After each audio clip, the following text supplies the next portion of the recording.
Мен темір жолды мындай туннелдің аяғындағы жарық қатары көрем да. Біз деген шығыш Азия өлкөлөрүн батыш өлкөлөрү менен байланыштыра турган жолду ачабыз да. Бул деген миллион миллиарддаган акчалар. Экинчиден, ошол темир жол курулуп калса, ошол темир жол өткөн мамлекеттерде ызы чыкпаса экен деп чоң державалар биринчи кызыктар болот. Товар оборот токтойт да.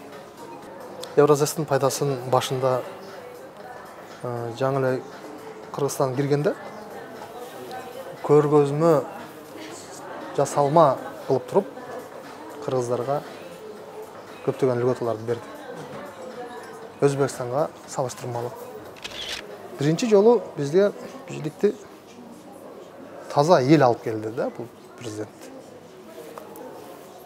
Садыр Жапаров аябай чоң азыр мүмкүнчүлүк колунда. Азыр да турат. Неге дегенде бир дагы президенттин, бир дагы чоң державанын президенттеринин системасынын колдоосу менен келген жок. Мына ушул аябай маанилүү. Эл алып келди. Ошону туура колдонуп атабы? Маселе ошондо. Биз азыр стратегиялык өнөктөш биздики Россия да. Биздики азыр ошондой. Бирок биз канчалык түздө бизди алар стратегиялык өнөктөш деп эсептейт. Канчалык? Эч канчалык. Түшүнөсүзбү? Мамлекеттин кызыкчылыгын биринчи орунга коюш өтө кыйын да чоң саясатта. Мына Казакстанга эмне себептен киргизди ОДКБны? 65 000 аскери бар казак өзү бул маселени чече албайт беле. Казакстан өтө стратегиялык, өтө мааниге ээ да Россия үчүн. Мына Казакстандагы болгон кызыкчылык, Казакстанда болгон окуя Россияга түздөн түз Россиянын ичин бөлүп жара турган коркунуч деп Россия түшүндү. 2010 жылы биз чоң революцияларды кылганбыз да.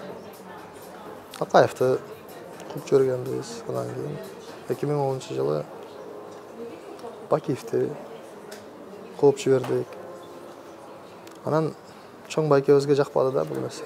Неге дегенде ушинте берсе, эртеңки күнү ошол шамал келиши мүмкүн да, борончу. Президенттик мамлекетиң болбойт экен. Парламенттик мамлекетке өтүшүбүз керек деп чыкпадык 2010 жылы. Анан ошо кимге жагат? Охо деди да, булар президенттердин кууганы аз келгенсип, батыштын системаларын алып келе башташты. Биз токтотпосок болбойт экен буларды деп. Ошол окуялардын келип чыгышынын бирден бир себептеринин бири деле ошол болгон. Муну көп түшүнбөйт. Бүгүнкү иштердин козголонуп аткан себебинин бир эле себеби бар. Оппозициялык маанайдагы саясатчыларды бир аз мындай тартып, бизге тоскоол болбой турлачы деген гана максатта болуп аткан нерсе бул. Бирок туура эмес багытты тандап алышат да, бул нерсени жабыш керек. Ал жерде билесиздер канча деген адамдардын ыйы бар да. Өчө элек. Башка улуттун дагы тарыштары бар. Өчө элек. Кыргызстандын эгемендүүлүгүн ошол убакта Раматылык Каримов дагы сактап калганга аябай чоң салым кошту. Дагы жакшы, бизге эгемендүүлүк бекер берилип калбады. Бизге эгемендүүлүктү биз ошон үчүн бүгүнкү күнү баркына, кадырына жетпей түшүнбөй атпайбызбы эмне экенин? Баалабайбыз. Эл азыр дагы көрсүн. Биз азыр супер президенттик башкарууну башыбыздан өткөрө баштадык. Бир маселе, экинчи маселе. Мыйзам иштеш керек. Мыйзамдын диктатурасы биринчи орунда туруш керек деп атпайбы? Бул демократтардын, между прочим, лозунгу. Мыйзамдын диктатурасы биринчи орунда турганда, Бұл демократтар ғана ушинтип айтат. Качан президенттик, супер президенттик башкарууда мыйзамдын диктатурасы орночу эле? Биз көрүп атпайбызбы? Мыйзамдын диктатурасы парламенттик гана өлкөдө орнойт. Президенттик өлкөдө президенттин диктатурасы, президенттин сөзү сөз, мыйзамы мыйзам, айткандай болот.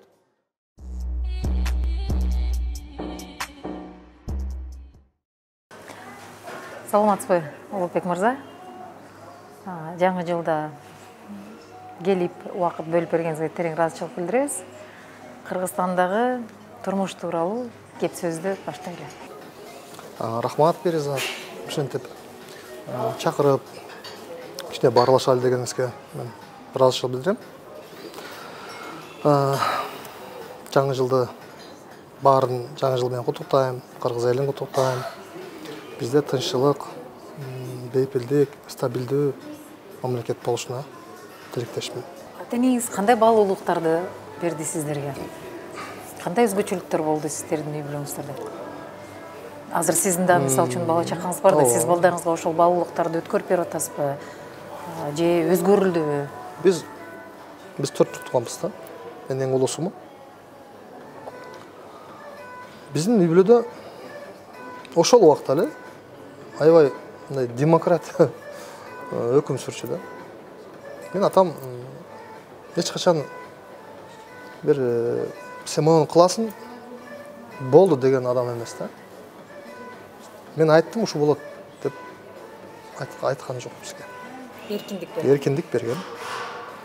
Тандоо берген. Бирок башка үй бүлөгө окшоп эле биз деле атабызды сыйлап, негиде чөйрө ошондой болчу. Чөйрө тарбиялайт болчу. Айла эле тарбиялап койчу адамды.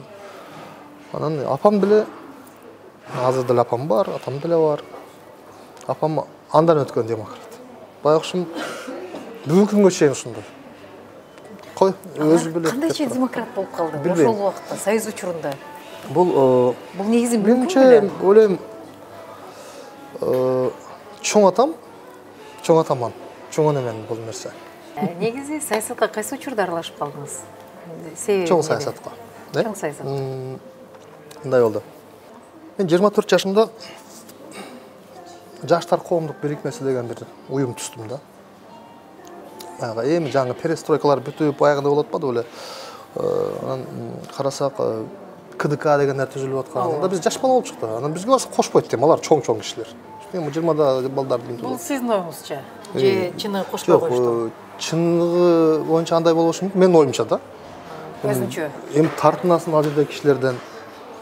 Ал убакта ошо Бекназаровдор, КДКда жүргөн Топчубек Тургуналиевдер.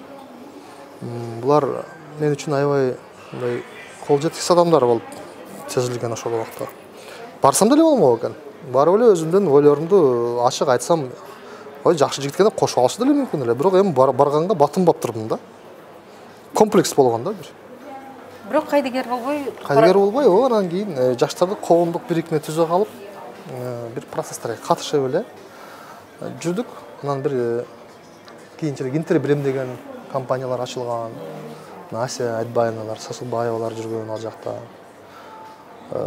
Булар ошолорго карап мен аябай кызыкчумун да, демократиялык жол кандай болот экен. Бул жаштар бирикмесин эмне максатта түздүңүздөр? Жаштардын Бул эми 90-жылдарда болгон 93-94 жылдар. Жаштардын ошол убакта жаштардын аң сезимин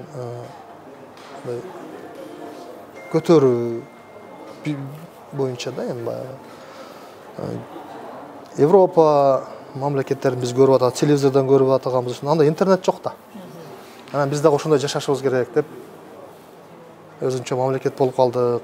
90-жылы билесиз, 91-жылы биз эгемендүүлүк алып калдык. Анан биз өзүнчө мамлекет турбайбыз деген.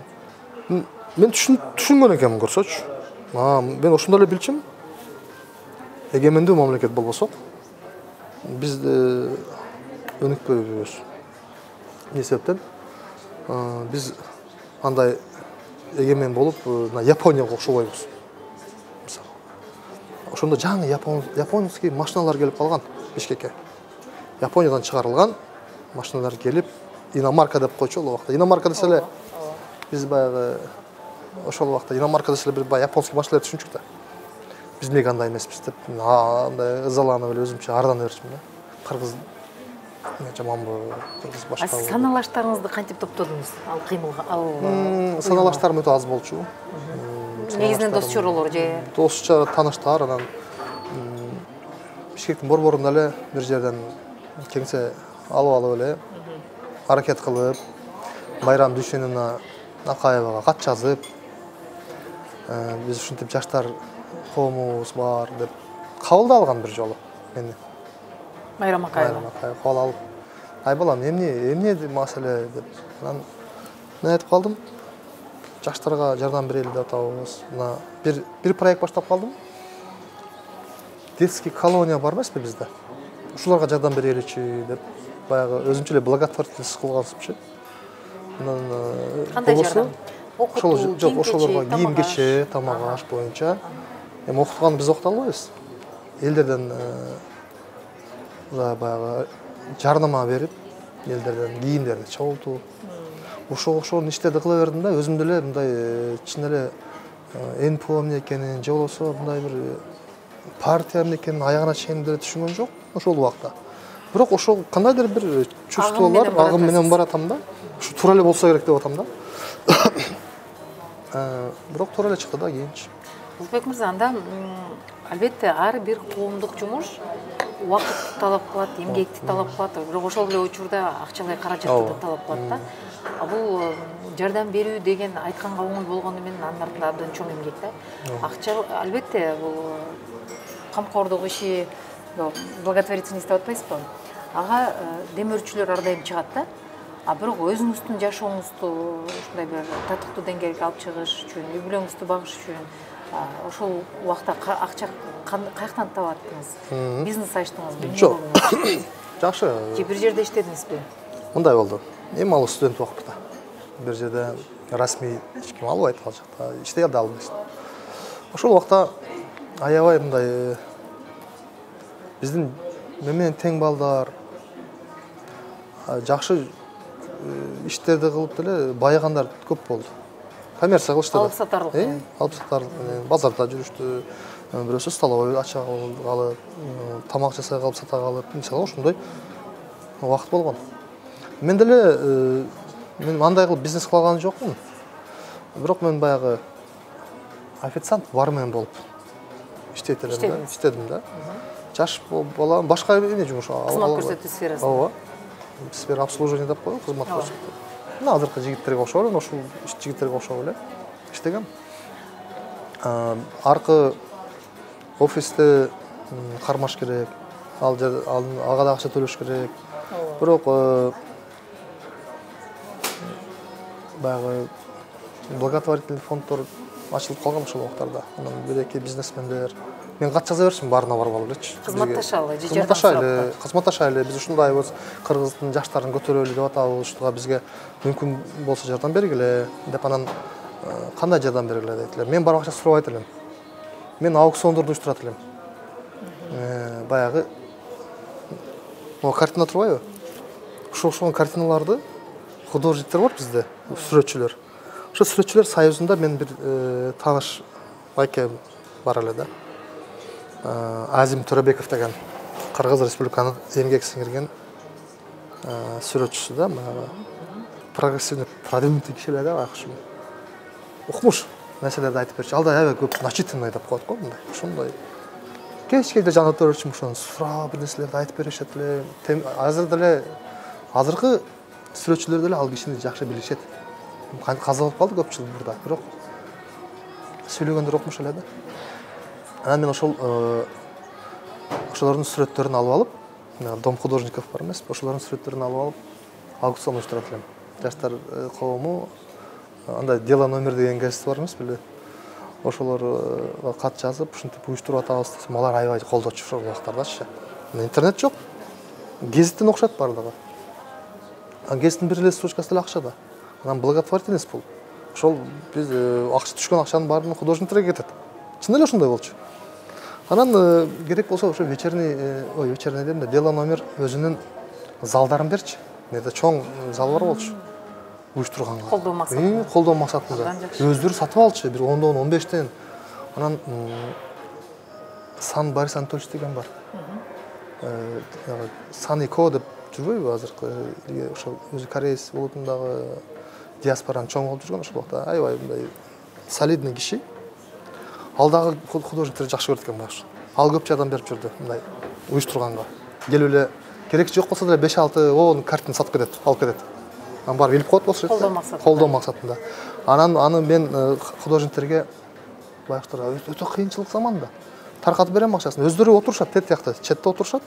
Мен жанагы алып баруучуну сурап тыйынын төлөп беребиз. Аны дагы спонсорлор төлөп берет. Майрам Макаева ошол аукциондоруңузга катыштыбы? Катышкан, адамдарды жиберчи. Колдоп койгула деп. Эми биз көрсө биз коммерция кылып аткан жокпуз ал жердечи, баягы коомдук иш. Анан мен ошодон эле рахат ала берчимин. Бир художник мактап койсо эле, мен ушуну дардандап жүрө берчимин да. Колуман келет турбайбы? Ушундай турбайбы, карачы деп сүйүнүп баягыштарым ыйлы ашып, көзүнөн жаш алып кетчи ушул художниктердин. Ушуну 1-2 жылдай ушинтип жүрдүм.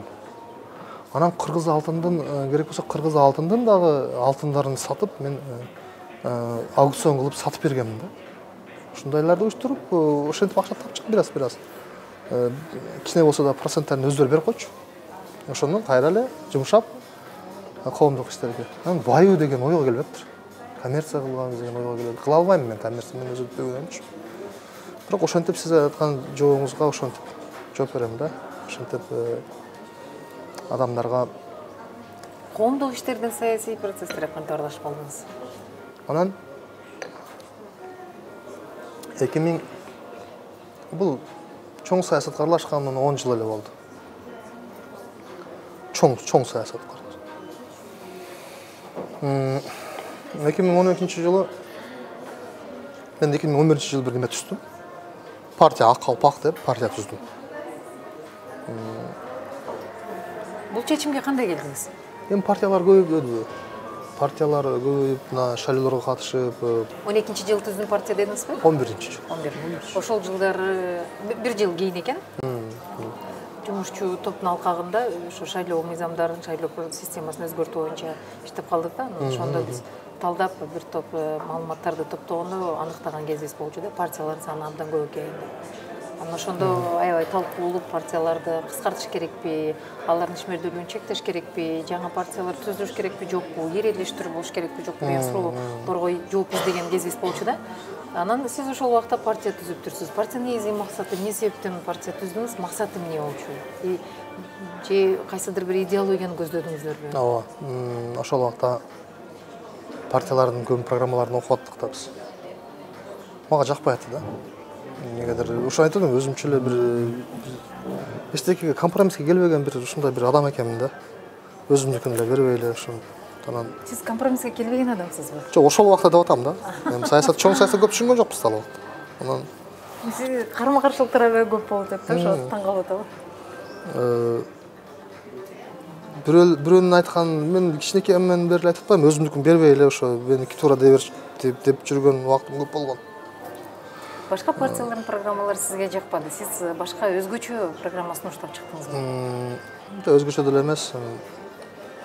Бир-эки партиялар менен сүйлөшсөк эле баягы лидерлеринин мамилелери жакпайт эле да. Биз ушунчалык гордой адам окшойбуз да, билбейм.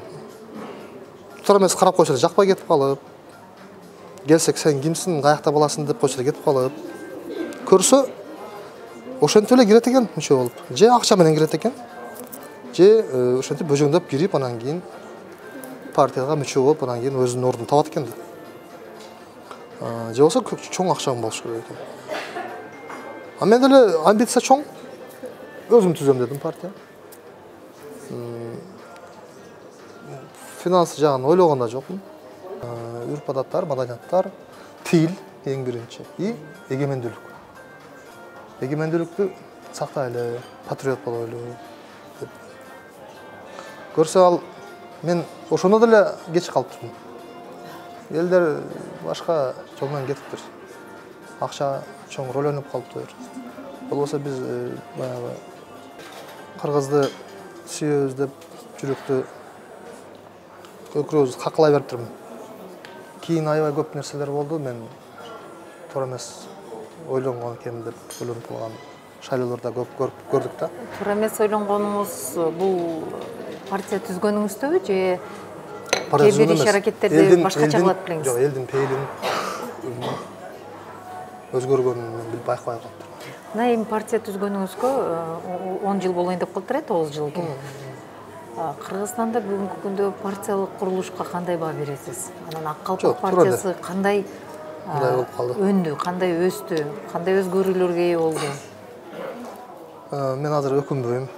Неге дегенде мен көп мектеп өттүм да. Ушул партияны түзгөндөн кийин башында деле мындай колдоочулар болду. Адамдар көбүнчө айыл жердеги балдар, кыздар туура биз кыргызбыз деп. Бары бир адамдар бар, патриот адамдар бар. Эми ойлогон ойдо кышталган турмуш жерде көбүнчө финансы маселеси кыйын болуп атат да. Бирок көптөгөн чогулуштарга катыштык. Ошол жакта көптөгөн интервьюларды берип аттым, ошол убакта чакырып атышты. Анан бир эле жалгыз патриотизм менен эч жака бара албайт экенсин кийинчерээк түшүндүм да менчи. Көрсө бул нерсе бир нерсе менен мындай бекилиш керек экен. Бекилгени кандай? Мыйзам жагы менен. Жогорку кеңештеги отурган депутаттар өздөрү жакшылап мыйзамдарды бекитип бериш керек экен да. Мисалга ошондон кийин дагы бир жигиттер чыгып, мисалга Ак Калпак деп күнүн белгилешип, калпакты кандай көтөрүп атышты. Мен деле салымым бар ошол нерсеге. Кыргызыбызды таанышыбыз керек деп бүт мамлекеттерде ошондой улутчул кыймылдар бар. Өзүнүн улутчул десе эле баягы элдер ойлоп калат экен да. Башка улуттарды кемсинткен адамдар деп жок. Улуттук мамлекетте улуттан турат. Кыргыз мамлекети мисалы кыргыздардан турат. 80% бизде кыргыздар. Кандай дегендигибиз менен. Анан маданият үрпөбүз сактайлы деп аттым. Эми бир бөлүк экен да бул. Алынан дагы чоң океан бар да. Проблемалар. Партиянын негизи эле партиянын табияты бул бийликке барып өзүнүн программаларын ишке ашыруу да. Сиздин партияңыз шайлоолорго катышты? Кайсы шайлоолорго? Мен партия өзү катышкан жок. Бул өтө кыйын нерсе. Партиянын ячейкаларын кармаш керек.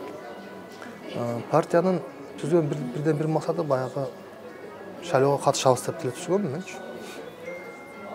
Кийин Эгемен Кыргызстан деген партия бар. Бектур Асановдун партиясы бар да. Бектур Асанов да багы ошо көп жыл иштеди, чиновник болуп, бирок байлык топтогон жок. Анын партиясы деле иштебей калбады. Акчанын айынан ал же коррупцияны кылганды билбейт, ал өзү таза жигит да. Бирок эми Кыргызстанда ушундай калыптанып калбадыбы? Партиялар активдүү жалпы партийный институт катары ишмердүүлүү болбосо дагы алар мындай лидерлердин деңгээлинде ишин алып барууда. Лидерлер позицияларын билдирип, коомдук иштерге, саясий процесстерге катышып. Биз эң биринчи биз баягы өзүбүздүн эгемендүүлүктү сактайлы деген менде принцип бар. Ушул принцип мен партиянын атында коюп келатам да. Кандай болбосун биз эгемендүүлүктү сакташыбыз керек. Суверенность деген бул эң чоң байлык, мындан өткөн байлык жок. Эркиндиктен өткөн байлык жок. Миллиард акчаң болсо дагы эркин эгемен болбосоң, ал акчаңды экономикаң кимге кереги бар? Балким мен адашып аткандыр. Мен принцибим ошондой. Мамлекет эгемендүү болуш керек. Байлык экинчи орунда. Байлыкты эгемен мамлекет өзү тапса болот. Көптөгөн мамлекеттер адамдар, элдери бар. Бай, бирок эгемендүүлүгү жок. Өзүнүн желеги жок. Көпчүлүк адамдар айтып атпайбы? Ошондой байлыктын эмне керек? Ошондой эгемендүүлүктүн эмне кереги бар? Кедей болуп жүрсөң, эгемен кимге бир тыйын деп деген да адамдар бар. Бирок бул туура эмес. Бул деген кул мүнөздүк деп айтат элем. Биз балдарыбызды дагы, кыздарыбызды дагы келечектеги өсүп бараткан поколенияны дагы биз эгемендүүлүктү биринчи орунга койдуруп эсептеп өстүрүшүбүз керек. Мамлекеттүүлүк деген. Ошондо биз дүйнө жүзүндөгү мамлекеттердин тең тайлашып ошол статусубузду кармап калабыз. Улуттук кызыкчылыктарды жогору коюп, ушу сиз айткан идеяларды, баалуулуктарды сактап калыш үчүн Ак Калпак партиясы жана башка бир топ саясий уюмдар кээ бир ошо Кыргызстандагы болуп жаткан саясий процесстерге байланыштуу кээ бир учурларда ошо ынтымакташып, биригишип, бир кыймыл катары жүргөн кездерде кездешет да. Ушул багытта Ак Калпак партиясында бир нече процесстерге катышкандыгын билебиз. Ушуга да бир аз токтолуп кетсеңиз. Айтайынбы? Мына чоң державаларга көп саясий лидерлер каяша сүйлөп айткандан тартынат да. Эмне дебейсизби? Эмне себептен? Айтайынбы? Бийликке келбей калам дейт. Ошол державалар мага Колдоо көрсөтпөй койот. Колдоо көрсөтпөй койгон. Ошол державалардын колунан баары Кыргызстан чыкпайт. Ошол державалардын көзөмөлүндө болобуз биз. Жакынкы, хотя бы жакынкы 10 жыл, 15 жыл, 20 жыл билбейм. Ушул жылдары биз баары бир Кыргызстан башка державалардын кол алдында көлөкөсүндө болобуз. Себеби? Дейт да. Себеби балким алар практично ойлонуп аткандыр да. Бүгүнкү күндө ойлонуп атат. Мен бийликке келишим керек деген лидерлер ошентип ойлонот. Кандай жол болбосун, ошол орустунбу, Кытайдынбы, Американынбы жолу колдоосу менен мен келишим керек бийликке. Кандай болбосун деген лидерлер бар.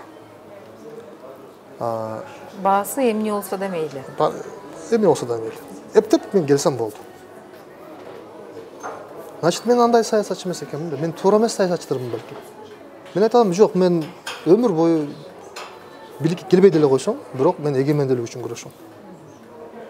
Мен эгемендүүлүктү биринчи орунга коем. Керек болсо чоң мамлекеттин, державанын президенттерине мен каяша сүйлөйм. Бизди адам катары көр, бизди улут катары сыйла деп мен күрөшөм деген принципти койгом мен. Бүгүнкү чейин ошентип келатам. Мына өзүңөр карап көргүлө. YouTube'да деле турат. Мен деле ошол көпчүлүк патриот жигиттерге окшоп эле каяша сүйлөп атам. Площадка чыгып деле сүйлөп атам.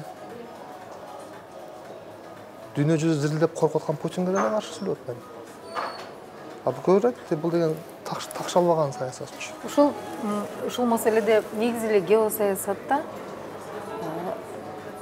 кайсыдыр бир мамлекеттер үчүн, мейли ошо Кыргызстан үчүн, стратегиялык өнөктөш болуш керекпи же көп векторлукту бизге ыңгайлуу болот беле? Сиздин оюңуз кандай? Стратегиялык өнөктөш болуш керек. Стратегиялык өнөктөш дегенибиз бир эле мамлекетти, бир эле державаны биз карап жатып албашыбыз керек да. Ошого таянып албашыбыз керек. Стратегиялык өнөктөштө биз көбүнчө айтабыз, биз азыр стратегиялык өнөктөш биздики Россия да. Биздики азыр ошондой. Бирок биз канчалык түздө бизди алар стратегиялык өнөктөш деп эсептейт. Канчалык? Эч канчалык. Түшүнөсүзбү? Шуну айтсам? Себеби биздин көптөгөн иштерибиз жакпай турат. Биздин жакынкы жылдарда кылып аткан иштерибиз жакпай турат. Бизди булар бул чоң державалар да. Бул чоң державалар. Балким мен ушундай интервьюларды Россиянын политологдору, разведчиктери, ФСБшниктери жетекчилигине жеткизет. Мени бийликке чыкчан алып келбейт. Могу бала опасный. Бияка жылдырып, буну жолотпогула дейт. Тизмеден сизди сызып коюшат. Сызып коюшат. Мейли. Бирок ал мамлекеттер дагы өзгөрөт да. Кандайдыр бир жылдан кийин. Алар дагы диктатурадан кетет. Бул мыйзам ченемдүү нерсе. Мен айтып аткан себебим бүгүнкү күн менен жашабаш керек деп атам да. Бизди дагы эсептешсин деп атабыз. Стратегиялык эми жок дегенде мамилесин өзгөртсүн. Мүмкүнчүлүктөрдү берсин бизге деп атабыз. Ал мүмкүнчүлүктөрдү бериш керек алар. Биз эгемендүү өлкө эмеспизби? Ушуга эмне үчүн ошол стратегиялык өнөктөштөрү бизге бериш керек? Кагаз түрүндө биз эгемендүү мамлекетпиз. Иш түрүндөчү. Эгемендүү мамлекетпиз дегенибиз мына бир эле мисал айтайын сизге. жылы 1994 жылы Қытай, Қырғызстан, Өзбекстан темір жолы деген чоң проект башталған. Білесіз бе? Дирекция ашылған. Ооба. Қана ошол дирекция бүгін. Не себептен иштебей калды? Чоң державалар өзүнүн кызычылыгына келгенде эсептешпей коюп атпайбы? Чоң державаларга туруштук бере албаган биздин бийликте күнөө эмеспи? Мен ошону айтып атпаймынбы? Биздин алардын күнөөсү жок бул жерде.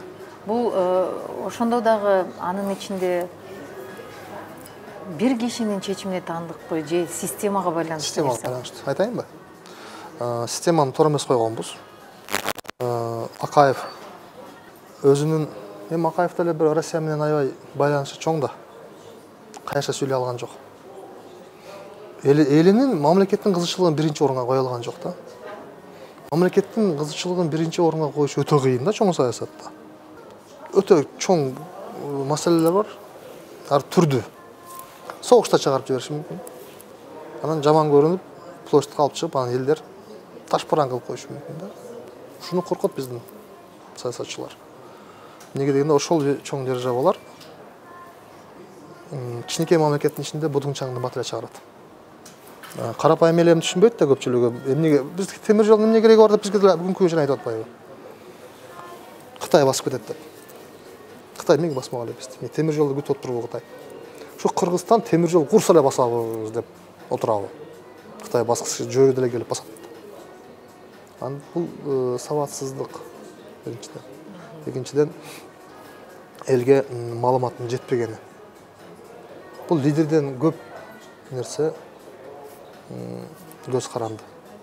Лидер Садыр Жапаров билесиз, былтыр келди бийликке. Биринчи жолу бизге бийликти таза ел алып келди да бул президент. Садыр Жапаров аябай чоң азыр мүмкүнчүлүк колунда. Азыр да турат. Неге дегенде бир дагы президенттин, бир дагы чоң державанын президенттеринин системасынын колдоосу менен келген жок. Мына ушул аябай маанилүү. Эл алып келди. Ошону туура колдонуп атабы? Маселе ошондо. Келди дагы biz эгемендүүлүккө кантип жетишебиз? Экономиканы күчтөртсөк жетишебиз. Элге татыктуу айлыкты бере баштаганда, ортоңку класс пайда болгондо маселе чечилет. Бүгүнкү күнү эмне болуп атат? Мен жамандаган жокмун. Аябай мен да сүйүндүм. Темир жол урам деген, мен темир жолду мындай туннелдин аягындагы жарык катары көрөм да. Биз деген чыгыш Азия өлкөлөрүнүн батыш өлкөлөрү менен байланыштыра турган жолду ачабыз да. Бул деген миллион, миллиарддаган акчалар. Экинчиден, ошол темир жол курулуп калса, ошол темир жол өткөн мамлекеттерде ызы чыкпаса экен деп чоң державалар биринчи кызыктар болот. Товар оборот токтойт да. Россиядан күчтүү мамлекеттер толтура. Россия балким курал жарактарынан эле күчтүү, аны биз эмне жашырганда экономика жагынан күчтүү эмес да. Экономика жагынан түштүк Азия өлкөлөрүнүн канча деген бай өлкөлөр бар. Сиздин оюңузча бул долбоор ишке ашышабы азыркы президент учурунда? Саясий эркин маселеси же? Аны Садыр Жапаровдон сураш керек да. Мен сизге өзүмдүн оюмду айтайын. Мен бул сиздин мына интервьюңуздан пайдаланып элге дагы айтып кетким келип атат да. Ушул эмне деген проект болчу. Карапайым жөнөкөй тил менен түшүндүрөйүн. Мына биздин чоң коридорубуз бар да, эми үйдө, мисалы, ишканаларда коридор бар. Жакынкы ортоңку эшиктер дайыма иштейт да, кабинеттерчи. Бош жок. Барып, бияка кирет, анан кийин эшиктен чыгып кетет. Анан эшиктен кийинки дагы бир комнаталар болот, билесизби?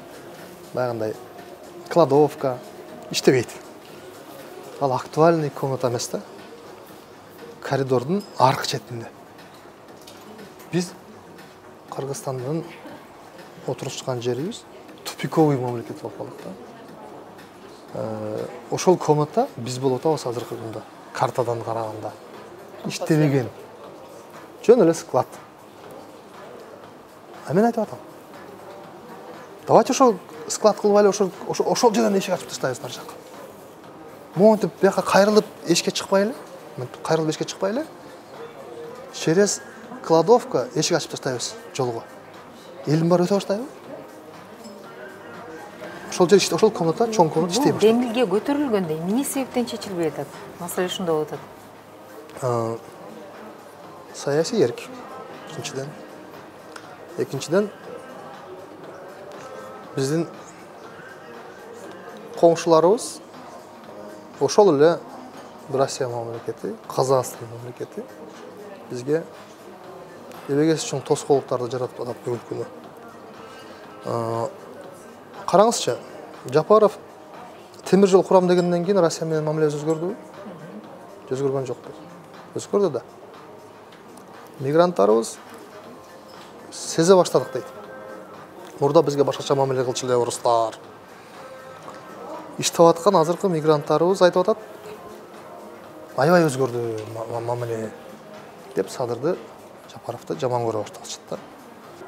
Рычаги воздействия, влияние. Биринчи рет ошол. Бизди мындай айтканда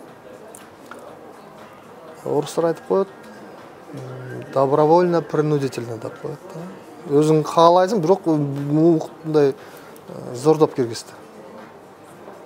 Киргизбесе, дагы изоляцияда калабыз. Киргизип алсак, андан өткөн көз каранды да калып атабыз. Биз мүчө болгон бирикмелер тууралуу оюңуз кандай? Евразиястын канчалык деңгээлде бизге пайдасы тийди же тийип жатат? Евразиястын пайдасын башында жаңы эле Кыргызстан киргенде көргөзмө жасалма кылып туруп кыргыздарга көптөгөн льготаларды берди. Өзбекстанга салыштырмалуу. Москвада же болбосо башка Россиянын бир чоң региондорунда кыргыздарга өзгөчө бир статустарды берди. Бул эмне деген сөз? Рахмат силерге, бизди колдогонуңарга, силердин мамлекетке рахмат. Россия империясын сактап калганга силердин жардамыңар чоң деген сөз.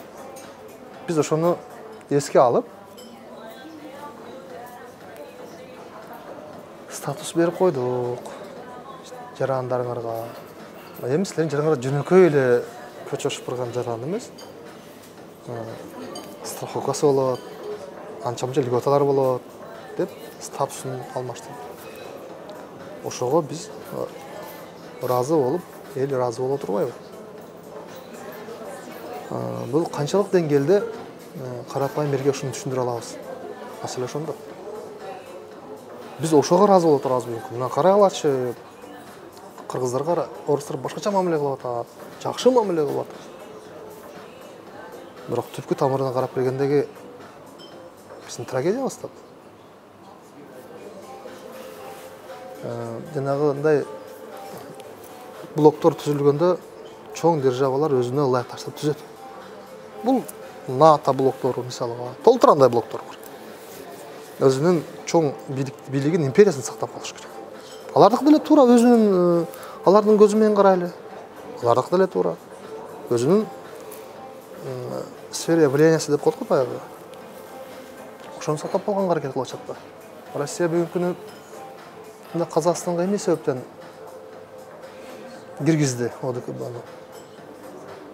65 000 аскери бар казак өзү бул маселени чече албайт беле? Кеп башкада болот атпайбы? Россия империясы өзүнүн мощный, өзүнүн күчтүүлүгүн көрсөтүш керек болот биринчиден.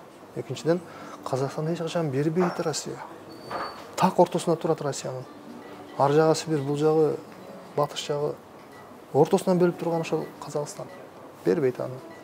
Мүмкүн болушунча ошол жерде кармайт. Тытып элди кырып болсо дагы кармайт.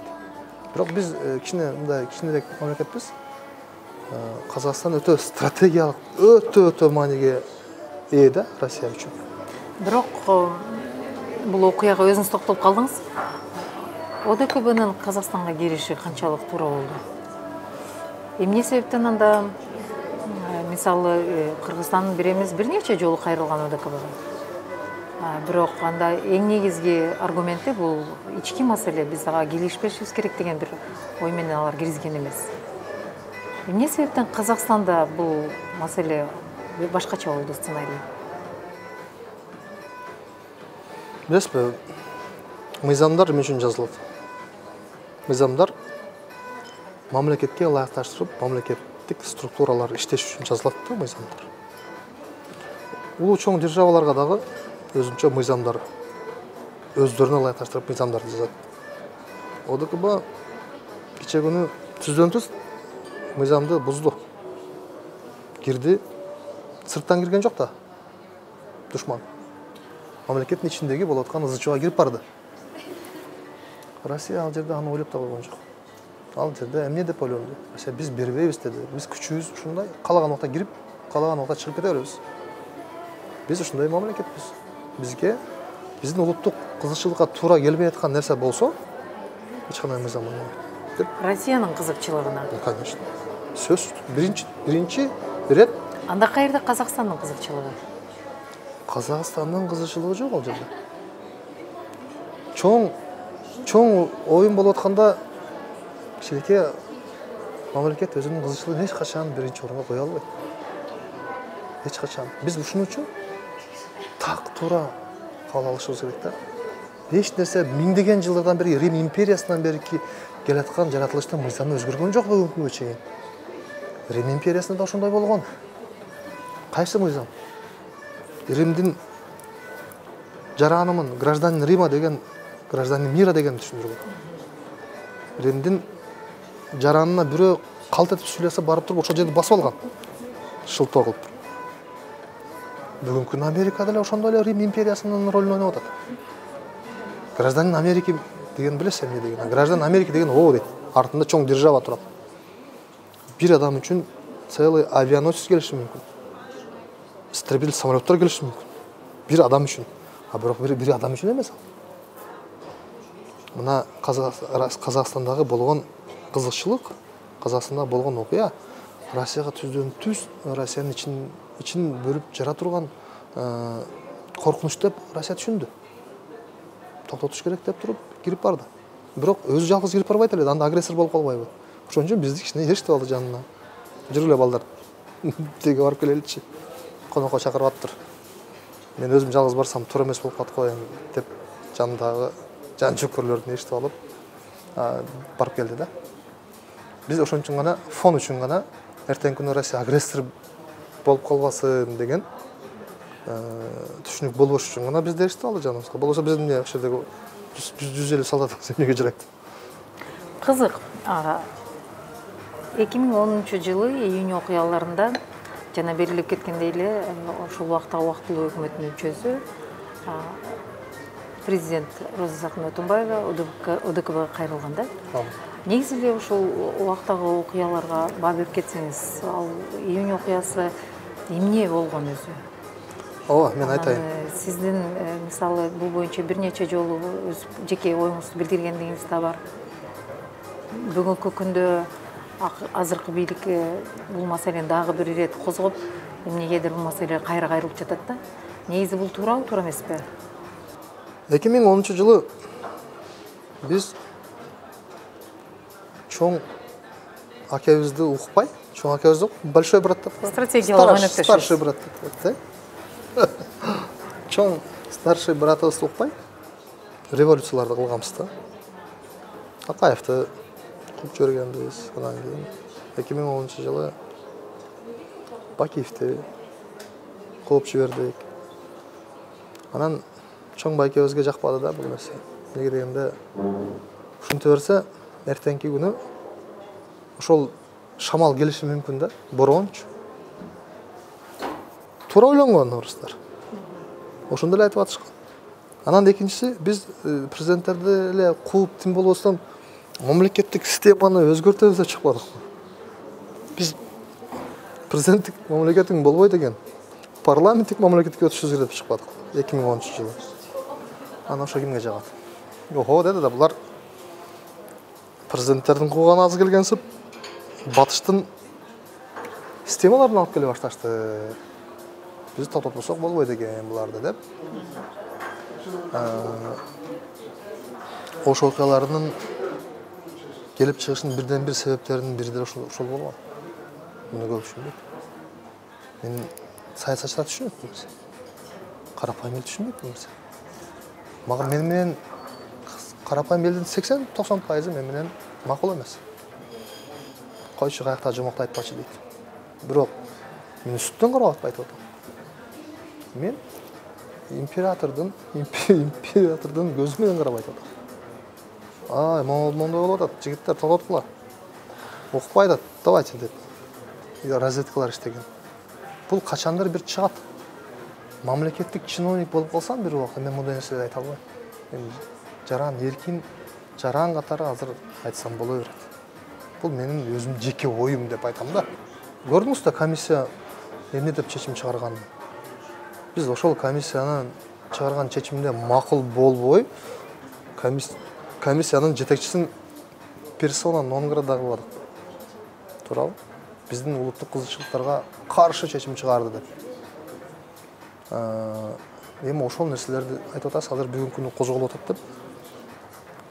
Ошолордун баарын ордоруна коюп коелу деп козголгон жок бүгүнкү иштер. Себеби? Бүгүнкү иштердин козголуп аткан себебинин бир эле себеби бар. Оппозициялык маанайдагы саясатчыларды бир аз мындай тартып, бизге тоскоол болбой турлачы деген гана максатта болуп аткан нерсе бул. Бирок туура эмес багытты тандап алышат да, бул нерсени жабыш керек. Ал жерде билесиздер канча деген адамдардын ыйы бар да. Өчө элек. Башка улуттун дагы тарыштары бар. Өчө элек. Мен көп нерсе айтпай эле коеюн. Эл аралык баягы козуту деп дагы чыгышым мүмкүн. Мен айтып аткан себебим, мен дагы мамлекетке аябай күйгөн киши катары айтып атам. Мындай жаман иштерди, улут аралык болгон нерселерди биз козгобогонго аракет кылышыбыз керек да. И мындан кийин болбой турганга дагы аракет кылышыбыз керек да. Аны бирөөлөр козутуп койду. Мен дагы бир маселе айтайын сизге. Кыргызстандын эгемендүүлүгүн ошол убакта Раматылык Каримов дагы сактап калганга аябай чоң салым кошту. А кирип келсе эмне болот эле? Кирип келсе эмне болот эле? ОДКБ деген чоң организация бар да. Алар мүчө эмес да. ОДКБга Өзбекстан мүчө эмес, билесиз? Мүчө эмес. Анан түздөн түз ОДКБны устаган караңыз.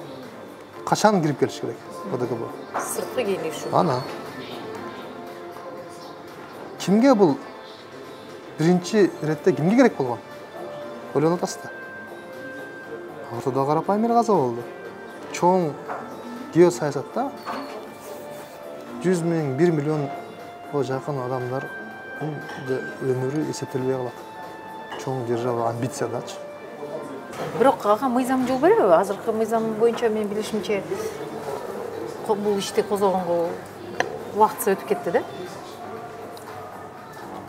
ОДКБнын уставы бузулуп аткандан кийин. Бизде бул табигый нерсе болуп калды деп атасыз. Өкүнүчтүү. Орустар айтмакчы, смех и грех. Салыштырмалуу түшүндүңүз да. Чоң. Бирок ошол июнь окуяларынын маселеси боюнча акыркы суроо. Бул ага чейин да улуттар аралык бир ызы чуу болбоду, элесиңизде? 90-жылдар. Андан кийин бир нече жылдан кийин кайра ошол эки окуянын бири-бирине кандайдыр бир деңгээлде байланышы барбы? Биринчи окуяда 90-жылы биз эми анда 16дагы балдар эле. Ал убакта Советтер Союзу бар болчу да. Анда дагы орустун аскер келип баскан.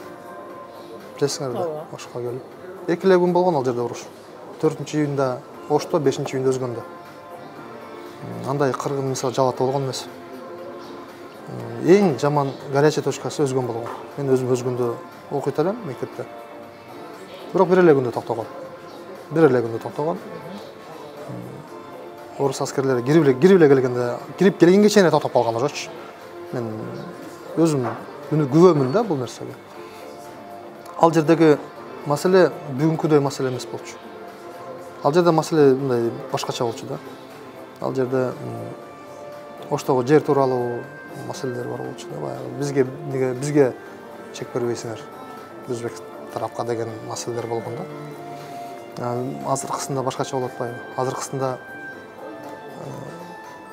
Азыркы маселени мен даже козгогум да келбейт да. Бул жерде кыргыздагы, өзбектагы бирөөнүн жертвасы болду да.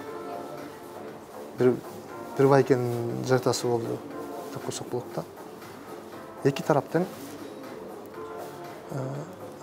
көптөгөн чыгымдар тартып, көптөгөн улуттар Кыргыздан дагы, аркы тараптан дагы жоготуулар болду. Бирок ким утту?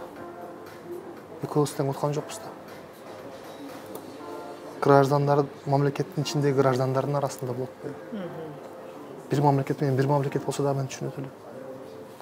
Бир гражданды экинчи гражданга тукуруп атпайбы? Башка бир күчтөр. Мына маселе ошондой болуп атат да. Өзбек мырза, эмне себептен сизди Эрнесто Че Геварага окшотушат? Эрнесто Че Геварада мен ал деген тарыхый инсан да. Ал революционер. Алды билесиз да, Сиздин мен ойлоп атам, билбейм ким окшоштурганын, бирок ошондой бунтарь болсом керек деп атам. Ачык эле айтып, эле давай деп чоң империяларга эле колунан келбесе эле чыгып алып эле бир колдо таягы менен эле бир ракетага каршы эле чыгып андай болбойт, мындай болот деп деген бир кандайдыр бир мүнөздөр болсо керек. Эгерде бизде революционный ошол убакта Кубадагы, ошол убактагы Венесуэла, ошол убактагы түштүк Америкадагы окуялар бизде болгон болсо, мисалга, Кудай сактасын. Мен деле ошентип колума таягым көтөрүп алып чыгат элем да. Согуш. Жок, мен өзүмдүн мамлекетимди коргойм. Биз эгемендүүлүккө жетишибиз керек деп. Дагы жакшы, бизге эгемендүүлүк бекер берилип калбады. Бизге эгемендүүлүктү биз ошон үчүн бүгүнкү күнү баркына, кадырына жетпей түшүнбөй атпайбызбы эмне экенин? Баалабайбыз. Кээ бир чиновниктерибиз бар, 80-90% Россияга кошулушубуз керек деп атат деген чиновниктерибиз бар. Ошолордун акылына эмне дейсиз? Чоң постто отурган адамдар. Кызыктуу. Сиз авторитаризмге каршымын, парламентаризм ыңгайлуу башкаруу формасы деп айтып атасыз. Үй бүлөңүздө кандай башкаруу? Үй бүлөмдө парламенттик башкаруу. Бардыгы үй бүлөдөн башталат да. Албетте. Үй бүлө деген бул кичинекей мамлекет да.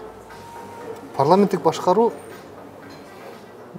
аябай кыргыздын үйүндө негизи ар бир кыргыздын үйүндө парламенттик башкаруу. Азыр деле. Күчтүү парламенттик башкаруу. Каерда кайсы үй бүлөнү көрсөтүңүзчү мага президенттик башкаруу? Столдо отуруп алып мактанабыз да. Мен өзүм чечем деп. Бул алдоо. Өзүңдү да алдайсың, досторуңду да алдайсың, баарын алдап атпайсыңбы? Чыныгы башкаруу башкача. Анан үйүнө барсаң, ким башкарганын билесиз го? Демек, Кыргызстанда үй бүлөлөрдүн баардыгы парламенттик башкарууда, бирок жашаганыңыз президенттик башкаруу. Ошого бир оюңуз. Мен жеке оюмда биз авторитардык башкаруунун таңын көрүп жатабыз да кайра.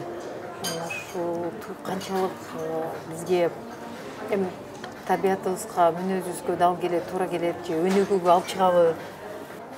Мындай айтайын.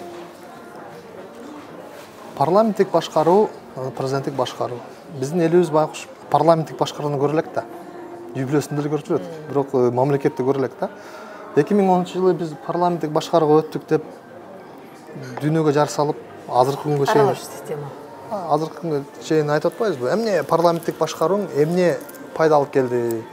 Наоборот, тескери кеттик деп атпайбы? Качан болду бизде парламенттик башкаруу? болгон жок да. Мыйзам кабыл алынды. Парламенттик башкаруу, парламентская президентская деп. Же президенттик башкаруу эмес, же парламенттик башкаруу эмес. Биз дароо эле парламенттик башкарууга өтүп кеткенге болбойт эле да. Бизге мындай переходный моменттер болду, өткөл мезгилдерде безболезненно деп коет го, ушинтип өтүшүбүз керек болчу да. Парламенттик, президенттик башкаруу мындай баланс болуп турсун. Бирөөнүн бийликти бир адам же болбосо бир система колуна ала албасы. Демек ошол учурда бул муктаждык болгон. Бул муктаждык дагы анан кийин башка жол жок ана. Билесизби, Атамбаев президент болгондо 2011-жылы шайлоо болду го. 2010-жылы биз Президенттик шайлоо. Атамбаев өткөзүп берди го.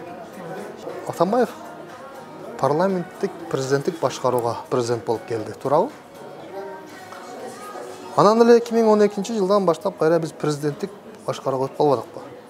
Атамбаев единолично башкарып калды. Парламентте сен кимсиң дебей калды да. Туурабы? Ошондо биз парламенттик башкарууну көрбөй калдык. Бирок кагаз түрүндө калып калды парламенттик башкаруу. Себеби адамдык факторбу же? Ооба, адамдык фактор. Президенттин, Атамбаевдин чыныгы демократ эместигин көрсөттү. Чыныгы демократ болсо, Байлыктагы, бийликтагы сыноо дейт. Мына ушул бир сыноодон өтө албады дегениңиз келет. Өтө алган жок. Карап көрсө, өзү эле чачып атса. Эгер сиз бийлик колуна турса, парламент менен бөлүшүп билмей калат. Тияктагы байке, чоң байкем бар. Айтып аткан жанагы кашанын ичиндеги байке. Ал дагы жардам берип туруп алды. Бир адам менен сүйлөшүшүбүз керек. Бир адам менен иш кылышыбыз керек деп туруп, биздин Атамбаевди жолдон чыгарышты да. Анткени ошол өлкөдө бул ыңгайлуу форма, жалгыз бир башкаруу, авторитардык режим. Конечно. Эгерде кошуна өлкөдө башкача система болчу болсо, анда бияка кедергиси тийиши мүмкүнбү? Маселе ушунда болуп атат. Мүмкүн да. Анда биз идеальный, азыркы замандын идеальный формасына өтүп кетет элек да. Анан кийин аны көрүп, бизди көрүп, башкалар өтөбүз дейт. Демек, жалпы аймакты, Борбор Азияны колдо кармап туруш үчүн эң ыңгайлуу форма. Бул деген чоң нерсеге да келип Албетте, чоң маселе. Анан ошентип биз парламенттик системаны көрбөй калдык дагы. Болгон күч бардыгы парламенттик системага каршы иштеди да. Психологик жактан дагы, идеология жактан дагы бардык жагынан парламентаризмди жамандап гана туруп алышты. Мына бүгүнкү күндө ошондон парламентаризмди жаман көрүп калган, элдин жаман көрүп калганы ушундан болду. Көргөн жокпуз десең, жок көргөнбүз дейт. Кагазында түрүндө турбайбы? Анда сизге дагы бир суроо, Улукбек мырза. Эгерде парламенттик система ошончолук начар болчу болсо, өзүңүз айтып атасыз, көрүп калдык, баа берип калдык деп. Анда президенттик башкарууну деле көрбөдүкпү? Бир нече президенттик башкарууну көрдүк, бир нече президенттер азыркы ондукта жүрөт. Албетте, акыркы учурда процесстер өзгөрүлүп, кээ бир президенттер кайта баштады. Буга кандай оюңуз? Парламенттик башкарууда бир адам мойнуна албайт экен эч нерсе деп атпайбы? Жоопкерчилик. Анан кийин Жапаров президент болоюн деп атканда элди кыдырып жүрдү го. Айтып атпады, мен жооп берем багына. Көрсө бир адам жооп бериш керек экен деп элге баягы жагымдуу сөздөрдү айтты да. Эл баягы парламентаризмди жаман көрүп калган эл, ой, парламентаризмде бардак болот экен, бир адамды жооп бериш керек экен деп Садыр Жапаров ошого ойноп кетти да. Канайым азыр жооп берип аткан. Андан бери канча өкмөт алмашты? Жапаров келгенден бери эле канча өкмөт алмашты? Кана президент жооп берген? Ошондон эл азыр дагы көрсүн. Биз азыр супер президенттик башкарууну башыбыздан өткөрө баштадык. Бир маселе, экинчи маселе. Мыйзам иштеш керек. Мыйзамдын диктатурасы биринчи орунда туруш керек деп атпайбы? Бул демократтардын, между прочим, лозунгу. Мыйзамдын диктатурасы биринчи орунда турганда, бул демократтар гана ушинтип айтат. Качан президенттик, супер президенттик башкарууда мыйзамдын диктатурасы орночу эле? Биз көрүп атпайбызбы? мыйзамдын диктатурасы парламенттик гана өлкөдө орнойт. Президенттик өлкөдө президенттин диктатурасы, президенттин сөзү сөз, мыйзам айткандай болот. Президенттик өлкөдө президент бирөөгө мынтип жаман карап койсо, ошол адам жаман болуп калат. Бирөөгө күлүп сүйлөп койсо, ал адамды көтөрмөлөйт. Президенттин кылган иштери, кийимдери, турган, басканы, сүйлөгөнүн баардыгы бул реклама болуп эсептелет. Президент мынтип айтты, значит, президент бирөөнү жамандап койду. Значит, ошол жаман киши экен, значит, аны соттош керек. Бирөөнү мактап койду, бул жакшы адам экен, муну көтөрмөлөш керек. Көрдүңүзбү? Ошол кана мыйзам иштеген. Бүгүнкү жагдай канча убакытка созулат? Кантип ойлойсуз? Биздин эркин мүнөз элибиз ушул системага баш ийип? Мен ойлойм мындай. Жапаров деле жаман адам эмес. Мен ойлойм, бунун үйүндө деле парламенттик башкар. Үйүндө деле парламенттик башкар. Негеденде сонун үй бүлөсү бар. Жакшынакай балдары бар, неберелери бар, келинчеги бар. Мен ойлойм, кандайдыр бир убакта деле биздин президент мындай бар демократиялык жолго түшөт. Онан эми баягы парламенттик өлкөгө өткөзүп жүрбөсө дагы принциптерин өзгөртөт. Бийликти барыбыр конституцияга кандайдыр бир өзгөрүүлөр киргиздирип, бийликти бөлүштүрө баштайт. Мындай бөлүп берет да. Кой мындай болбойт экен. Муну көрдүм. Неге дегенде Жапаров мындай немеси бар да, мындай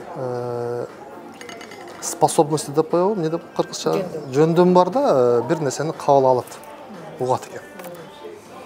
Коомчулукта эле Фейсбуктан элди угатпайбы? Эл дүрүлөң чыкса токтотуп коюп атпайбы? Значит, бул жакшы сапат. Значит, көрөлү, турайлы, чыдап турайлы. Көрөсүңөр. Жапаров баары бир кандайдыр бир демократиялык принциптерди сактаганга барат. Чөйрөсү ошого макул болобу? Болот. Чөйрөсүнүн баардыгын демократический парламенттик башкар болуп атпайбы? Анан эле адамдар биринчи ошол барып, ошол жерде кайнап, анан кийин кичине азыр забылдап, күйүп турган убагында баягындай болуп, огонь там баягындай ушунчалык бир эйфорияда турушат да азыр. Күтүүлөр көп, жоопкерчилик да көп. Анан акырындап басаңдайт. Анан элдин мүнөзүн деле көрүп атат. Көрсө биз кыргызды диктатура менен башкара албайт экенсиң. Билим менен, адилеттүүлүк менен башкарса болот экен. Акыйкаттуулук менен башкарса болот экен деп туруп, азыр акырындап анда акыйкаттуулук жөнүндө айтып калдыңыз. Акыркы учурлардагы кээ бир саясатчылардын камалгандыгы тууралуу оюңуз кандай? Мына кече мен жана айтып атпайбы, баары бир ичинде Жапаров бар демократ. Бул неге дегенде бул өтө карыган киши эмес. Жаш. Планшет колдонгон киши бул азыркы дүйнөнү таныйм деген киши. Технологияларды таныйм деген киши. Цифровой технологияны таныйм деген киши, туурабы? Болбосо кагазга жазып отурат эле түркмөн башына окшоп. Наоборот айтып атпайбы, планшет колдонсоң кагаз эконом болот экен. Бул практически жагын айтып атат да. Интернет бар экен ичинде. Значит, бул азыркы дүйнөнүн технологияларын таныйм. Мен ушуга макулмун деген сөз. Айтып атпаймынбы, президенттин ар бир кадамы бул өзүнчө идеология, өзүнчө бир программа. Раз ошондой аткандан кийин сөз өзгөрүүлөр болду. Калмаматовду кече чыгарбадыбы?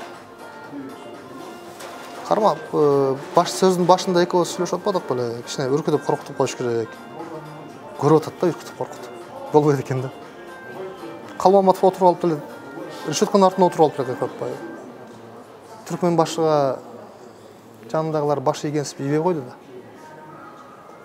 Кайра эле чыгып алып канчалык кыргыз деген характери, кыргыздын мүнөзү ушундай бирөөнүн алдына жыгылып жатып калса дагы азыр турсам өлөсүн дейт. Бирок бул өзү эмне болду? Бул коркутуу акциясы болду. Эмне себептен ал кишини камады? Бул сөз эркиндигинин жоктугу, кыскандыгы же эмне? Менимче Калмаматовдун Калмаматовдагы баягы Анын катарында мисалы Жеңиш Молдокматов бар, Куренов бар, жана бир топ кишилер. президенти жанындагыларчы туура эмес маалыматты берип атат. Чын айтайынбы? Мен өткөндө өзүнүн айтканы болуп калдым. Биз каерде басып алдык деди. Биз кантип каерде басып алып турбуз? Булар басып алды да деп атпайбы? Бул өзүнүн сөзү эмес. Буга юристтер келип айтып атат. Буга жагынып, шеф, сиз басып алган жоксуз. Сиз кийин келбедиңизби? Ага чейин булар басып албады, ошон үчүн козголду деп атат да. Мына нерселерди 2010-жылкы күчтүү саясатчылар, баягы мына чоң саясатчылар, мына нерселердин баарын жаап салган. Ал убакта да басып алуулар болгон. Бирок айттым, коем ушул нерсени кайта өтүрдүк. Давай жабайлы дагы, жаап таштайлы дагы. Жашоон уланып кете берели деген болгон да. Орустардын бир жакшы сөзү бар, короля делает свита деген. Вот азыркы сиз айткан сөз демек, азыркы учурда Садыр Жапаровго, президентке берген сунуштарын, берген маалыматы менен чөйрөсү керектүү, өздөрүнө керектүү багытта алып барат. Туура. Бирок бул канчалык деңгээлде жакшылыкка алып келет же терс багытта алып кетеби, бул убакыт албетте тастыктайт. Бирок бул Бакыт Калмаматовдун жана башка саясатчылардын камалышы бул негизинен сиз туура эмес деп баа берип атасыз. Бул саясий кулгундукпу же? Саясий кулгундук. Саясий кулгундук негизинде Жапаров өзү деле көрүп атат. Бирок ошого айтканга мажбур болду. Саясий кулгундук эмес деп. Жандагылар айтты да. Шеф, буларды кичине корготуп отургузуп койбосок, дагы чыга беришет. Биз деген кыргыз деген тажады бардактан. Бирок башка жагынан карасак, бул саясатчыларга кандайдыр бир деңгээлде рейтингине жакшы болот да. Эми ушинтип рейтинг көтөрүлгөндөн Кудай сактасын. Албетте. Бирок ошондой болсо да коомдо ошондой пикир бар. Бар, конечно, бар. Сөзсүз түрдө бар. Өзү негизи революциянын дагы, саясатчынын рейтингин дагы бийлик көтөрөт. Башка карапайым адам эч качан көтөрө албайт. Бийлик өзү көтөрөт. Революциялар дагы бийлик өзү жашайт. Ошого алып келет да мындай кырдаалды. Элдин жиннети, укпай, калаганын жасап, анан революциялык бир мындай кырдаал түзүлөт. Саясатчылар дагы камап, көңүл бурбай турган нерселерге деле көңүл бура берет да бийликчи. Жөн коем, сүйлөйт да калат. Эме кыласың ага көңүл. Анан ошентип апарып камап коюп анан кийин эл деген кыргыз элдин айкөлдүк жагы бар да. Жыгылган кишини аяй берет. Кочу эле. Атамбаев деле аяп атпайбызбы? Туурабы? Мына Оруска канча деген стратегиялык объекттердин баарын берип салдык. Президент болушуна деле ушундай тактика колдонулбады. Ушинтип атпайбы? Кандайдыр бир деңгээлде жертва болду, бирок бүгүн айтып жоготуулар болду деп анан ошонун несени Южный Кореяда же болбосо Кытайда болгондо атылып кетмек бардыгы. А биз бүгүнкү күнү кайра аяп атпайбыз, коелы болдучу эми. Болду эми, отурду го байкуш. Бардыгын өткөрдү башынан деп аяй беребиз да. Эми оппозициячыл кыймылдардын, партиялардын, саясатчылардын азыркы күндө кадамы кандай болуш керек? Бүгүнкү күндө биз бул демократ же болсо бул диктатор же болсо бул мындай деп азыр бөлбөшүбүз керек. Азыр биз өтө жаман кырдаалда турабыз. Биз азыр биргелешип экономиканы кантип көтөрөбүз деген ойлонушубуз керек да.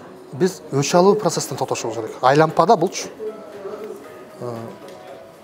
Кийинки бийлик келип аттагандан кийин буларды баягындай кылып чукулап, буларды камаш керек банда. Ушул процессти Жапаровдун доорунда мезгилинде токтош керек да бул нерсе. Демек сиз кол кабыштык кылууга чакырып жатасызбы? Без проблем. Мындай маселе жок. Мен бизге иш бер деп сурабайм. Мен айтып аткан себебим мамлекеттик деңгээлде ойлонойлу. Эртеңки күнү мамлекетти жоготуп албайлы деп атам. Анан чоң проекттер, аябай сонун чоң проектти баштадыңыз деп атам да президенттечи. Бакиев дагы Акаев дагы жасай алган жок да, Сооронбай Жээнбеков да жасай алган жок. темир жолдочу.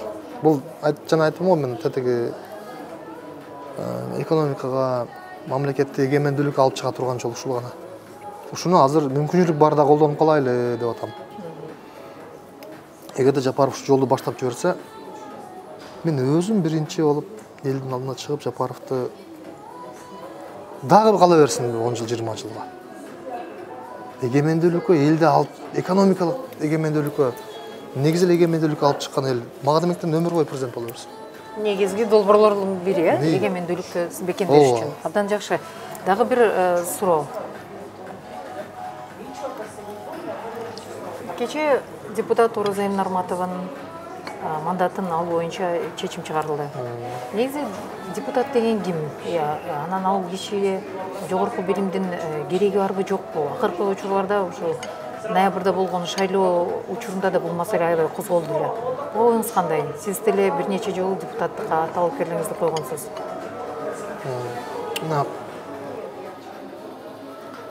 Элдин мамлекеттик чоң системага аралаша турган бир гана бутагы бул жогорку кеңеш да. Башка жерге стаж керек, диплом керек, дагы бир ушундай бир чоң көп деген мындай бир эрежелери бар, талаптары бар.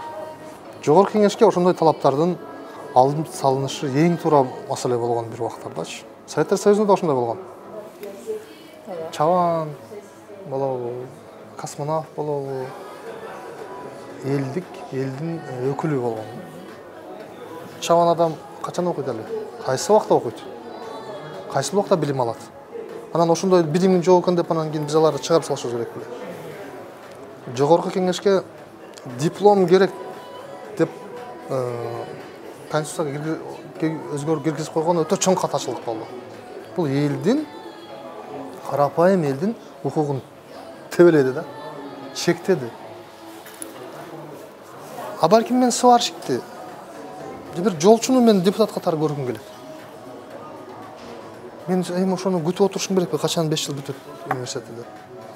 Анда кана менин жарандык, мен каршымын. Бул диплому керек, диплому бар, узкопрофильный, негизи профессионалдуу өзү тармактар бар. Бул госслужбалар деп коет, мамлекеттик кызмат. Жогорку кеңеш мен мамлекеттик кызмат. Мамлекеттик кызмат эмес, кирбейт аяка. Жогорку кеңеште эл тандайт. Эл шайлайт. Президентке эки эле айттым го жана, эки орган бар. Президент анан жогорку кеңеш эл шайлаган. Ошону да биз чектеп алдык да азырчы. Бул деген бирден бир диктатуранын жолуна түшкөндүгүбүздү билдирет.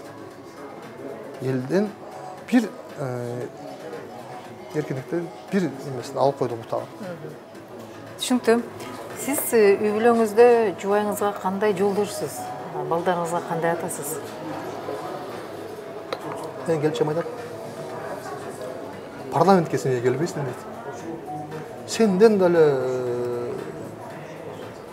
мындай ар бир аялга өзүнүн көөсү неме көрүп. Сиздин депутат болушуңузду каалайт. Сен деле келип ошого отурсаң болот эле го.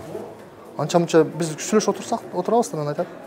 Сен айтып аткан темаларды эмнеге алар айтпайт? Менин аялым саясаттан алыс. Саясаттан такыр алыс киши. Бул үй бүлөнүн сактап, кармап отурган киши да. Анан мен деле ардым, сен деле киришпейсиң мында саясатка. Колдойт белеңиз? Мен колдойм. Эмнеге колдобойт экенмин? Десем, о дейт, биз менден деле билими тайкылар деле немеде отурушат экен жогорку кеңеште. А мен деле аралашайынбы? Аралаш. Анан кантип аралаш керек деп кайра мени сурап коет. Анан мен баягы сиз менен сүйлөшүп отургандай көп сүйлөшөбүз. Анан кайра айнып калат. Аябай сложный турбайбы. Потому что мындай глобальный темаларды монтип айтып келгенде адам коркуп калат. Албетте, жоопкерчилик да. Конечно. Ал деген жогорку кеңеш деген жана креслода отуруп чалкалап отурган эмес да. Мына кече Казакстан менен маселе болгондо биздин депутаттар көрдү го. Биринчи ударды кабыл алды да. Билбей калышты, эмне кылышты. Көп катышпай баш айланып калды. Ал үчүн парламентке даярданыш керек адам. Моралдык жактан дагы, бүт жактан мындай билим жактан дагы геосаясатты жакшы билиш керек, экономиканы, мамлекет түзүлүштү, негизи эле көп нерселердин баарын жакшы билиш керек да. Андай адамдар тилекке каршы барбай калды да. Анын үчүн обязательно диплом кереги жок. Баягы саясий эрк деген көптөгөн нерселерди жогорку кеңештин өкүлү, депутаты, элдин өкүлү ушулардын нерсенин баарын билиш керек да. А балдарыңыз кандай ойдо? Балдарым мен бир балам, чоң балам, тоже журналист. Ошо бир ишканада иштейт, ошо журналист. Ал экөөбүздүн сүйлөшүп отурганыбыз ушундай эле. Бирок көп спорлор бар. Анан жашта. Анан моду айтып, бияк айтпасам, анан ал бирок көп жерде мен утулуп калам акыркы убактарда. Булар жаңыча ойлонот экен да баары бирчи. Мындай болсо дегенде мен деле такалып калгандан кийин баягы немеге салып жиберем. Болду деп. Үстөмдүк кыласыз. Деп коем да. Анан ичимен күлөм. Значит, ал мен жеңилгендигимдин белгиси. Албетте. Уулуңуз ошону түшүнөт. Анан күлүп калат. Абдан жакшы. Болду ата деп. Бирок сиз балдарыңызга ошо өзүңүз туткан демократиялык принциптерди сиңирдиңизби? Сиңире алдыңызбы? Ооба. Абдан жакшы. Мен ошентип ойлойм. Алар деле ата рахмат деп жүрүшөт. Эч киришпедиңиз. Мен айтам. Кайсы кесипти тандаганыңа, анан кимге турмушка чыгасың же кимди аларыңа мен киришпейм дейм да. Бул сенин жеке тандооң, бул сенин өмүр бою сен менен өлгөнчө жүрө турган нерселер. Билим, кайсы кесип, кайсы билим алсаң, ошол сени менен өмүр бою калат. Кайсы жубай, бул сени менен өмүр бою калат. Ошого мен себепкер болушум керек. Мен мындай өзү тандаш керек. Калган нерселер бытовой нерселер да, жашоодогу нерселерге айтса болот. Улукбек мырза, Кыргыздын чыгаан уулу Чыңгыз Айтматовдун чыгармаларынын бир сап өзүндү айтып берсеңиз. Күтүүсүз суроолордун бири. Мисалга Чыңгыз Айтматовдун мага эң популярдуу эл айтып жүрөт мына. Бул мен ушул принципти чындап эле аябай колдойм дагы, ушу туура деп эсептейм да. Мына Чыңгыз Айтматовдун бир аябай мындай бир афоризми бар го. Эң кыйыны күндө адам болуш. Өтө кыйын экен да. Карагылачы, бул гений адам гана айтат да бул нерсе. Мындан артык баалуулук жок да. Сиздин оюңузча, келечекте Кыргыздын образы кандай болуш керек? Эң сонун суроо бул. Буну саясатчы биринчи ушуну ойлош керек. Саясатчы деген ким ал? Ал деген элдин кызыкчылыгын биринчи орунга койгон адам да. Туурабы?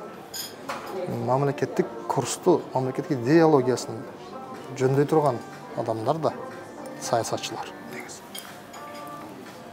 Ушул нерсе боюнча мен аябай көп ойлоном. Бул мен аябай мындай оорум да.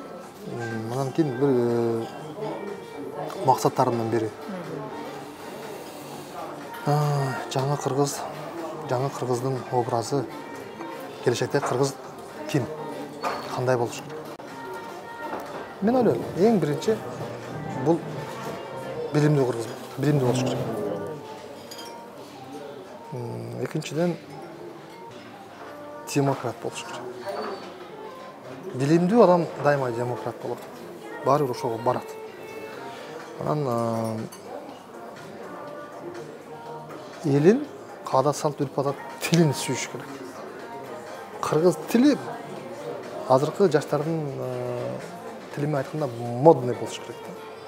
Кыргызча сүйлөө бул бренд ушундай болуш керек да. Чачы сары, көзү көп, оронгон же болсо башка улуттагы баардыгы кыргызча сүйлөп отурса кандай кыргыз? Коос. Азыр көрдүңөрбү? Орус тил артта калып эле англис тилдеги өтүп атабыз. Неге дегенде бул бүгүнкү мыйзамдын, бүгүнкү жашоонун талабы. Орус тили барып эле мына Шереметьевадан токтойт. Ошо менен токтойт да. Россия Федерациясынын тегерегинде эле токтойт. Андан ары англис тили кетет, туурабы? Биздин жаштар азыр аябай жакшы англисчени сүйлөй башташты. Мурда орусча сүйлөп бири-бири менен азыр деле ошондой орусча көп сүйлөшөт бири-бири менен. Ошодон көрө англисчени көбүрөөк сүйлөшүп атканы да жакшы да. Анан кыргыз тилди биз өзүнчө диалогия кылып да, мындай өзүнчө бир жакшы жагынан көрсөтүп, кыргыз тилди өтө кооз экенин биз далилдешибиз керек деп атам да. Бул мен келечекте кыргыздын келечегин, кыргыздын жаңы образын тил менен байланыштырат элем да. Башка тилден эле отуруп барып, ошо тилге өтө бербей, тескерисинче кыргыз тилге көбүрөөк басым жасап, депутаттарыбыз дагы ошону көбүрөөк ойлонушса, баягы түрдүү нерселерди айта беришпей, мынтип койсо кантип болот, мындай кылып которуп койсо кандай болот деп кыргыз тилди чамбаш керек. Кыргыз тилди өнүк туруш керек. Бул деген чоң саясат, тилчи. Биз орус тилин расмий тилден алып салабыз дегенде билесиңер кандай жазышат. Ошондуктан биз көп тил билгенибиз жакшы. Дикторлор кыргызча сүйлөп турганда окумушсам жүрөгүбүз жылып кетет го. Азыркы сөзүңүздө орус тилди расмий тил статусунан ажыратыш керек дегенди билдирет? Жок, азыр ажыратыштын эле азыр прям ажыратыштын кереги жок. Эми аны сөз түрдө эле кагаз түрүндө ажыратып салганда биз эмне пайда табабыз? Биз даярбызбы? Биз айтып аткан себебим альтернативдик тил саясатын биз өнүктүрүп алайлычы биринчи. Ошого даяр болушубуз керек. Байгындай болуп калабыз болбосо, азыр алып салсак, кайра эле байгындай башаламандык башталат да. Көп нерсе орус тилинде да азыр бизде. Китептер, негизи көп нерселер орус тилинде. Биз ошоктон алып атпайбызбы? Бирок дүйнөлүк чыгармалар мисалы да, дүйнөлүк маалымат негизи эле бар жоктун баары азыркы күндө англис тилинде да. Анан биздин коом кандайдыр бир деңгээлде чектелүү да ал маалыматты алууга. Бүгүн интернеттен пайдаланып жатабыз, бирок кайсы сайтка кирбегин англис тилинде да. Монголия бизге окшоп орус тилин эмес, англис тилин кабыл алыптыр да, экинчи тил катары. Анан азыр окуулар деле, жумушта деле, сыртка чыкканда деле бүт процесстер англис тилинде экен. Балким бул дагы бир кошумча болгондур өнүгүүнүн тездетүүсүнө. Балким биз көп тилдүү саясатка кайрылабыз. Бизде аны айтып аткан себебим мен баягы саясий чечимди айтып атам да. Мен өзүмдүн жүрөгүмдө башка нерсе турат. Муну мен экономикабыз өтө азыр начар. Биз жүздөгөн, миңдеген, жүз миңдеген мигранттарыбызды бүгүнкү күнү эле кабыл алганга мүмкүнчүлүгүбүз жок. Биз өзүбүздүн кичине түптөп алайлы деп аткан сөз да.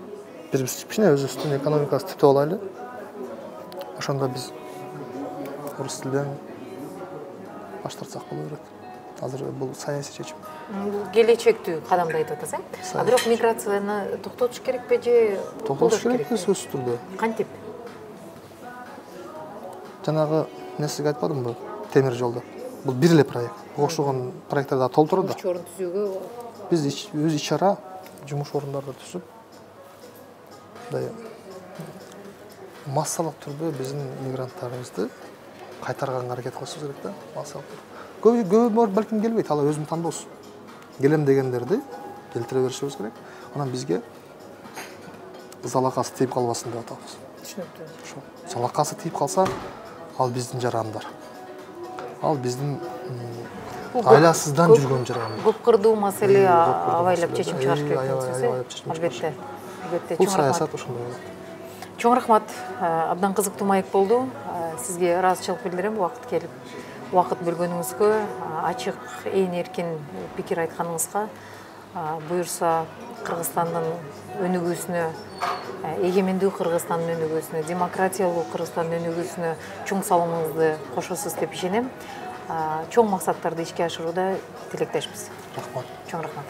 Ийгилик, иштериңиз.